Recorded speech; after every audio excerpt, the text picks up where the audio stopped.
पहलगांव में जो भारतीयों की आतंकवादियों द्वारा शहादत हुई, उनके परिवार को श्रद्धांजलि अर्पित करना चाहता हूँ। पूरे देश की आज यही मांग है, उन तमाम शहीदों के परिवार की ये मांग है कि उनको शहीद का दर्जा भारत सरकार दे। जो भी दोषी जहां भी वो है, उनके खिलाफ सख्त कार्रवाई करे, जिससे इस तरह के कृत्य की पुनरावृत्ति इस देश के अंदर कभी किसी की करने की हिम्मत भी नहीं। कल भारत सरकार ने जो जनगणना है, जो 2011 से 2021 से अभी तक ड्यू है, उसके संदर्भ में कैबिनेट की बैठक के बाद बताया कि अगली जनगणना जातिगत जनगणना। मैं व्यक्तिगत तौर पर इसका स्वागत करता हूं। हमारी पार्टी कांग्रेस पार्टी ने भी इसका स्वागत किया और आज देश भी इसका स्वागत करता है। जातिगत जनगणना के संदर्भ में कई सवाल उठाए जा रहे हैं, कई तरह की भ्रांति उठाई जा रही, यहां तक भी सवाल किए जा रहे हैं कि ये जातिगत जनगणना आजाद भारत में पहली दफे की गई है। और हम लोगों का यह दुर्भाग्य है कि कैबिनेट में बैठे हुए मंत्री जब इस तरह के गलत तत्व देश और दुनिया के सामने रखते हैं, तो इससे ज्यादा दुर्भाग्यपूर्ण और कुछ भी नहीं।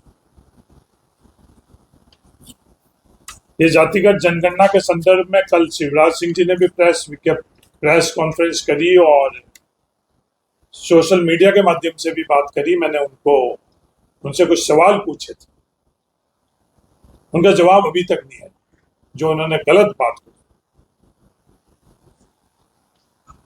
19 मई 2011 को समय की तत्कालीन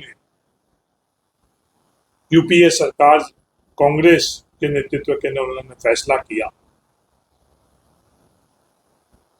कि 2011 का जो जनगणना है वो उसके समानांतर जातिगत सर्वे भी किया जाए। वो काम पूरा हुआ। पूरा होने के बाद में 16 जुलाई 2015 में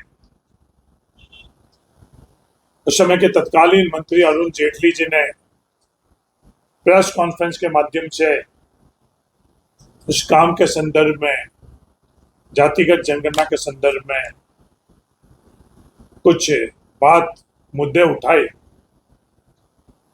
और भारत सरकार की तरफ से ये घोषणा करी कि अरविंद पनगड़िया की अध्यक्षता के अंदर जो त्रुटियां रह गई है, उन त्रुटियां का संशोधन करने के लिए वो कमेटी बनाई जाएगी।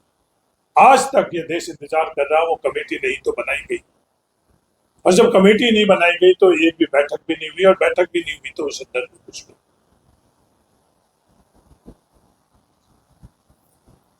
इसके अलावा 31 अगस्त 2016 को ग्रामीण विकास मंत्रालय ने संसद की संसदीय समिति में ये बात ऑन रिकॉर्ड कही कि जो जातिगत जनगणना हो चुकी है उसमें 98.8% जो आंकड़े हैं वो आंकड़े सही, या और किसी ने नहीं कहा। यह नरेंद्र मोदी जी की खुद की सरकार ने कहा, और आज पूरे देश के अंदर ये बात भी वो लोग कर रहे हैं कि आज से पहले कभी भी नहीं हुई है। हाँ हुई है, और उन लोगों की सोच के कारण, उन लोगों के निर्णयों के कारण वो आज तक सार्वजनिक नहीं करी गई। ये देश का दुर्भाग्य।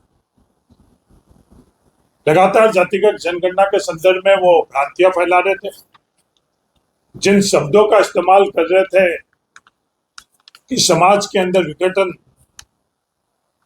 की बात है, ये सोच से प्रकार की इस तरह का कृत्य ये लोग करने के प्रयास कर रहे हैं, और जो शब्दों का स्तर भी लातों तक आ गया था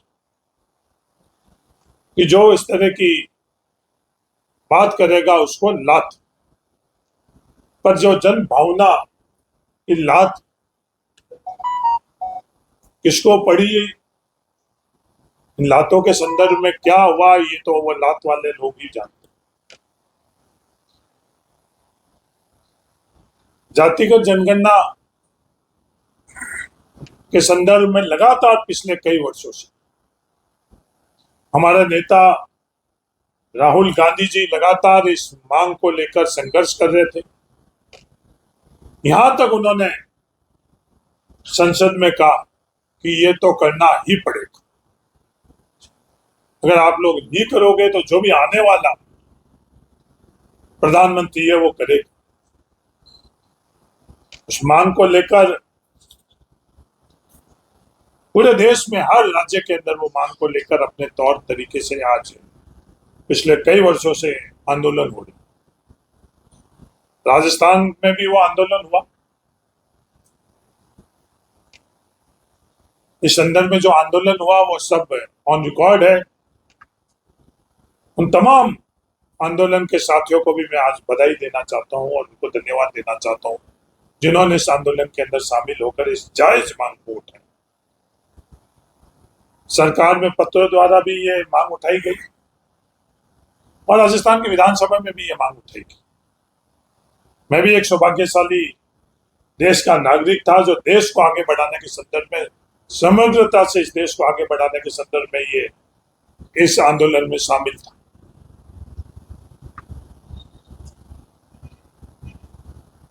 जातिगत जनगणना पहला कदम है एक्सरे कि देश के अंदर स्थितियां क्या, हर वर्ग की स्थिति क्या, क्योंकि कई तरह की भ्रांतियां इस देश के अंदर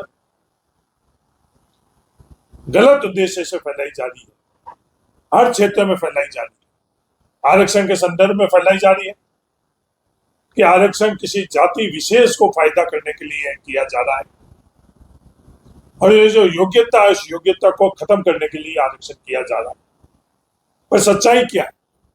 इस देश के अंदर 100% जातियों को आरक्षण, कोई भी एक ऐसी जाति नहीं है जिसको आरक्षण नहीं। इस आरक्षण के संदर्भ में दो तरह की व्यवस्था है, एक आर्थिक आधार के ऊपर आरक्षण और एक उस वर्ग में जो तमाम जातियां आ रही है उनको बिना आर्थिक आधार के ऊपर आरक्षण। एससी और एसटी आरक्षण है वो किसी भी पृष्ठभूमि की, आर्थिक पृष्ठभूमि के बावजूद भी उन सभी को जो एससी और एसटी जातियों के अंदर शामिल प्रत्येक व्यक्ति है उसको आरक्षण मिल रहा है। और एससी और एसटी के अलावा हर व्यक्ति किसी भी जाति का क्यों नहीं हो उसको इस देश में, भारत में आरक्षण मिल रहा है। उसमें दो प्रकार का आरक्षण, एक आरक्षण है ओबीसी का आरक्षण जो आज के दिन में इस देश के अंदर और राजस्थान सरकार में किसी राज्य में जाति के आधार पर नहीं, वो आर्थिक आधार के ऊपर ही।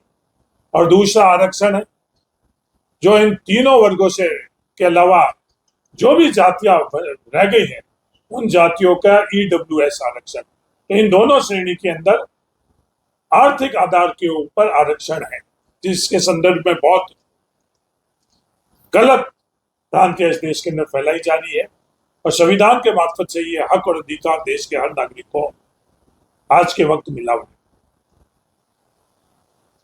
ये जातिगत जनगणना शुरुआत है, आने वाले वक्त के अंदर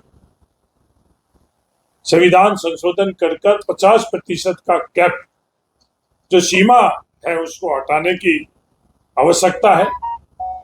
सिर्फ वो 50% सीमा ही नहीं, जो 15(5) संविधान में प्रावधान है उसके संदर्भ में भी हमको ईमानदारी से उन तमाम शैक्षणिक संस्थाओं के अंदर इस देश के हर व्यक्ति को शिक्षा का अधिकार मिले, उस संदर्भ में भी हम लोगों को प्रयास करना चाहिए। आज वो हो नहीं रहा।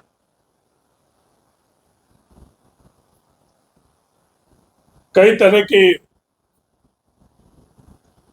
गलत धारणा, भ्रांति, शब्दावली प्रयास के बाद में आज देश के सामने झुकना पड़ा। वो गलत अहंकार था, आज वो टूटा देश। और ये पहली दफे नहीं हुआ। लगातार जो पिछले दिनों के अंदर इस देश के अंदर घटनाक्रम हुए, जो हमारे नेता राहुल गांधी जी ने भूमि अधिग्रहण बिल के संदर्भ में ऑर्डिनेंस नरेंद्र मोदी जी लेकर आए।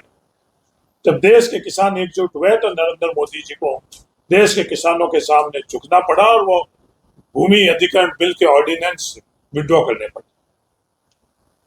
कोरोना के संदर्भ में जो राहुल गांधी जी ने बात करी वो आखिर में सच हुई।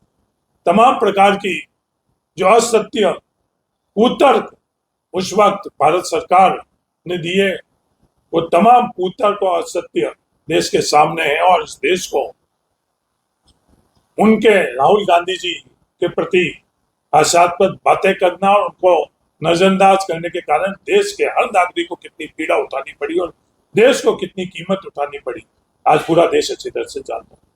नोटबंदी के संदर्भ में यही स्थिति रही और जातिगत जनगणना के संदर्भ में भी ये बात बहुत हंसी उड़ाई गई, बहुत कुप्रचार किया गया, जो आज भी लगातार वो कुप्रचार किया जा रहा है, हर माध्यम से किया जा रहा है।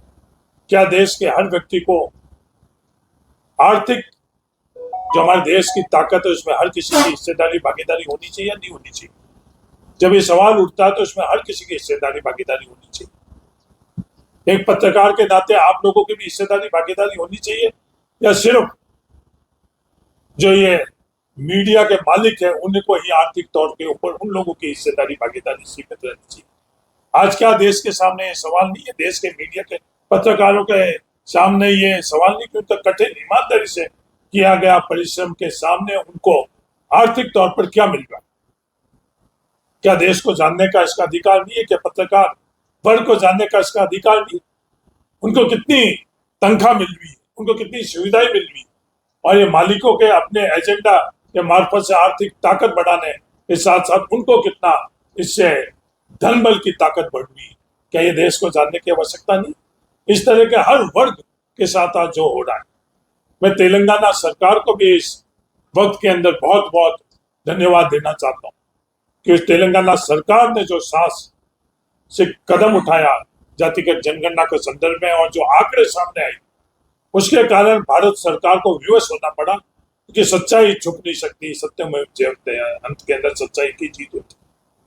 देश पूरा जान चुका था कि तेलंगाना के अंदर जो सर्वे हुआ वो सर्वे भी ब्यूरोक्रेटिक सर्वे नहीं था, वो सर्वे आम जन से, उस सर्वे का तौर तरीका फॉर्मेट आम जन से लेकर और किसी भी जाति को जाति के खिलाफ जो दुर्भावना इन लोगों की है कि आपस के अंदर जाति है दूर हुई, नहीं जाति है दूर हुई। ये भारत क्या है? भारत समग्रता है कि सभी को साथ में लेकर चलने हैं, भारत की सोच और भारत सामंजस्य, सबकी हिस्सेदारी और भागीदारी रहनी चाहिए। क्या किसी व्यक्ति को सिर्फ जाति के आधार पर अवसर नहीं मिले? ये भारत नहीं। एक सोच जरूर है इस भारत के अंदर,